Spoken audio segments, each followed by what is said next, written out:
In a related story about the fire we brought to you earlier, traders at the Mina ultra-modern market are still counting their losses following the midnight fire that burnt down at least 60 shops in the market, destroying goods worth millions of naira. The traders are appealing to the government to provide succor to them, to ameliorate their sufferings, even as they call on the government to address some of the challenges in the market. Emperor Simon completes the story. Confused yet determined, traders scampering to save what is left of their goods.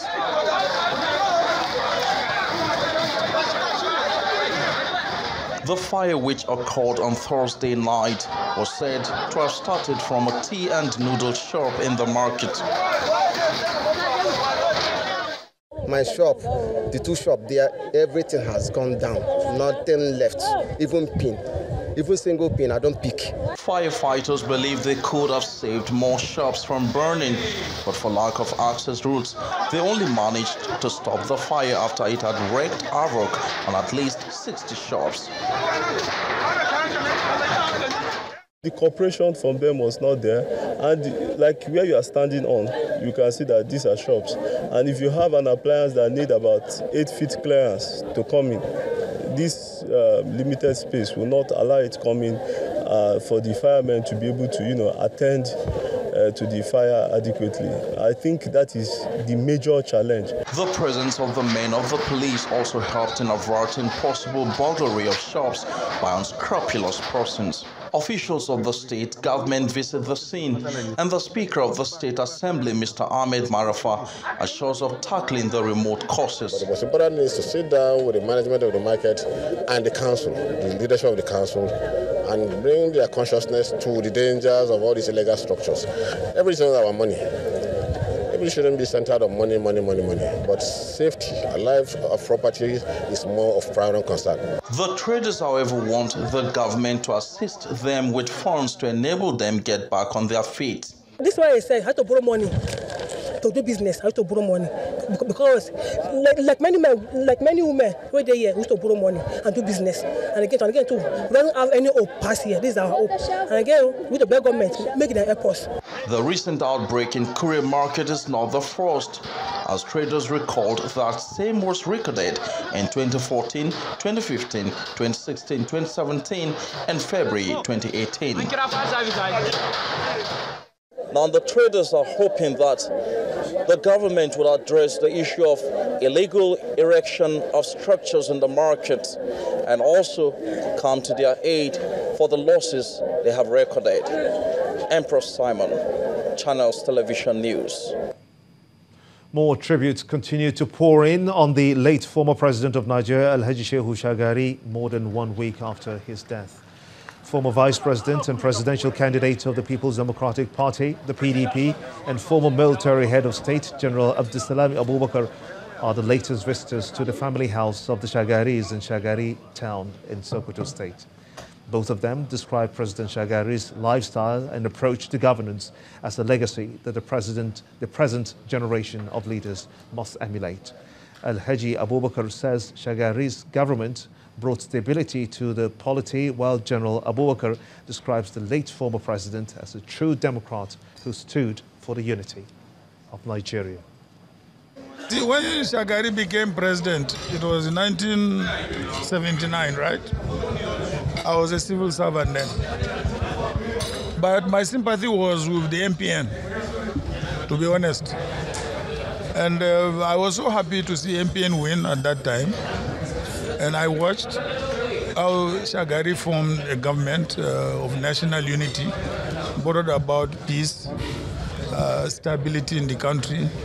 And in fact, we started seeing progress, as far as the economic development of the country was concerned. So these are legacies he has left, for younger Nigerians to emulate and to learn from. So it is a loss for the entire country. We have lost a legend. We have lost a complete gentleman who believes in democracy, who leads by example. It's a sad loss that President Shagari is no more. May he rest in peace. And may I, on behalf of all Nigerians, condole his family for this sad loss. He is a gentleman. I repeat again, he leads by example. The former president will surely be missed. Kano State Governor Abdullahi Ganduje has given the people of Kano State the assurance of his resolve to provide state-of-the-art healthcare facilities in all the state healthcare centers. The governor was speaking when he visited the first patient who had successful brain surgery at the Muhammadu Buhari Specialist Hospital in Giginyu. The governor believes that providing world-class healthcare facilities is the foundation of a healthy society. Our correspondent Idris Jibrin reports.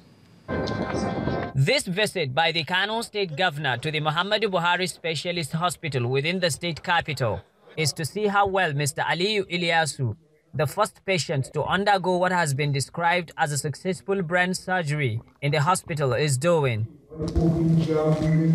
Aliyu has lived with brain cancer for almost 10 years. After seeking help at different hospitals to no avail and with no money to go abroad for treatment, he was directed to the state government-owned specialist hospital, where he was admitted within 2 days and the brain surgery carried out. 2 days after his surgery, he explains to Governor Ganduje his medical journey so far.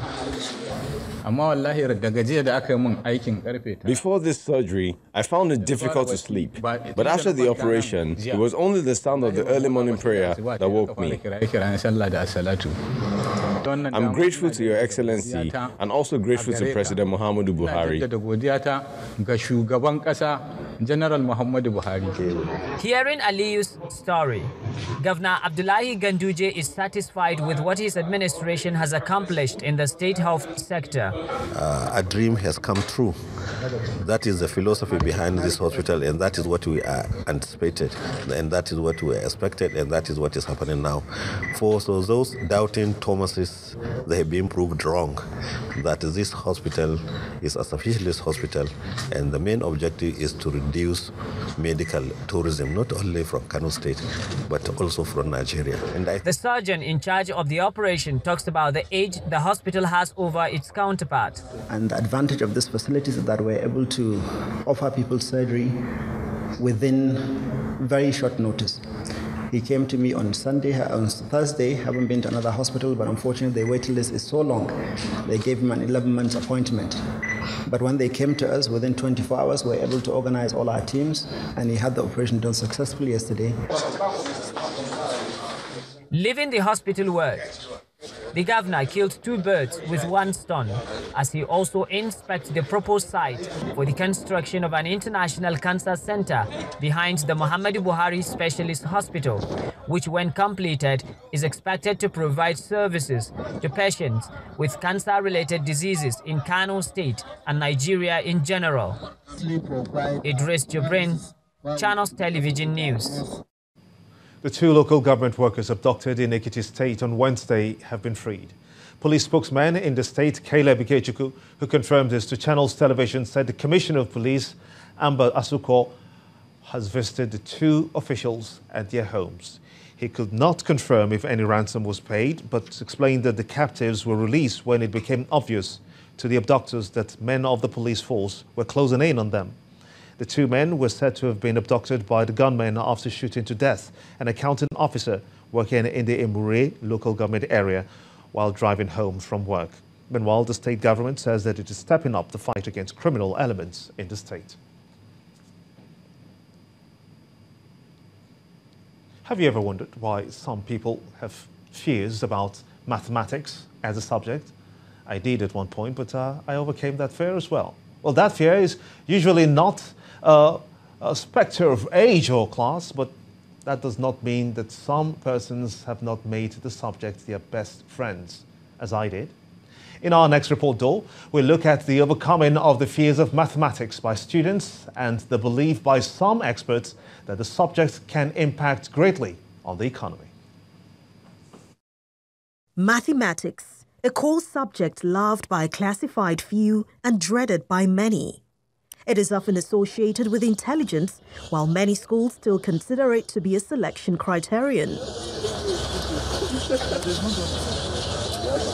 Many of those who detest mathematics as a subject are either forced to learn its rudiment or compelled to take it as part of the curriculum at the primary and secondary school levels.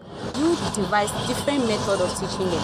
You think, what do they like? And you consider the environment you are, the nature of the environment, the kind of student you are teaching before you apply different methods. Love it or hate it, mathematics has its fans who believe strongly that the subject is a problem solver and can be used to make projections, solve economic challenges and security problems. Mathematics is the science of everyday living. Every day we use mathematical notation, mathematical knowledge to address issues.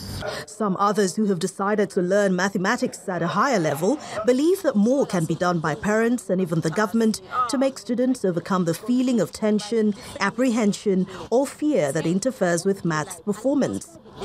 When they digitalize the study of mathematics, like let me say they put it in all these our movies type and children watch it, they fall in love with it, then they really love what they are doing from the basic. The government can invest more in all of these things to bring out the real drive in students, because all of these things will serve as encouragement even to those people that say they don't love mathematics. So next time you see someone with a fear of mathematics, you just might do the person a huge favor by asking him or her to pay attention to details, concentrate on the formula, or take up private tutoring to overcome the anxiety.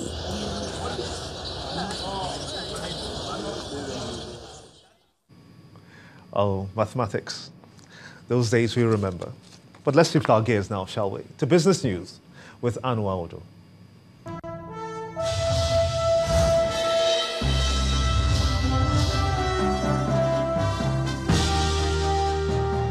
That's right, Gimba. That brought some memories also. Well, on business news now, latest figures from the central bank shows that Nigeria's foreign exchange reserves has recorded highest opening in 6 years within the first few days of this year. The reserves, which currently stand at $43.05 billion, opened at $43.07 billion on Tuesday, January the 1st, to break a 6-year record on the first trading day of this month. The figure earlier recorded a drop by $18.55 million to $43.11 billion on December the 31st last year, but it still stands at the highest January figure in 6 years. The last time Nigeria's reserves opened above $42 billion was in 2013. When it opened the new year above $45 billion. Ghana's central bank says it has revoked the operating licenses of 2 more banks, Premium Bank and Heritage Bank. The governor of the Bank of Ghana, Ernest Anderson, who announced this decision today, says Premium Bank had not been able to meet the new minimum capital threshold of about $83 million as of December 2018 deadline, and it has become insolvent after continually breaching the capital adequacy ratio requirements. The regulator, on the other hand, cited anomalies with the licensing of Ghana's Heritage Bank, which relates to the source of its initial capital and related party transactions. Assets of the 2 banks have been awarded to the newly established Consolidated Bank of Ghana.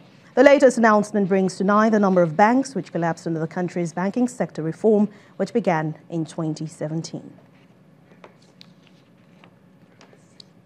The first trading week in the new year got off on a negative start as the all-share index and the equities capitalization fell by 1.3%. The bearish performance since the turn of the year acted to push the month-to-date loss higher to 2.5%. On the sectoral performance, let's see the breakdown. All sector indices closed in the red except for the oil and gas sector with a plus 2.9% index. The industrial goods sector led the pack of losers at minus 3.9%, followed closely by the banking sector, which came at minus 2.7%, the consumer goods sector at minus 1.0%, and the insurance sector at minus 1.0% also. Meanwhile, investors are pushing for cautious trading in the equities market amidst brewing political jitters ahead of the elections this year and the absence of a positive market trigger. That ends business news for this week. Thank you so much for watching. I'm Anne Nwawodo. Enjoy the rest of your weekend. Let's back to you, Gimba.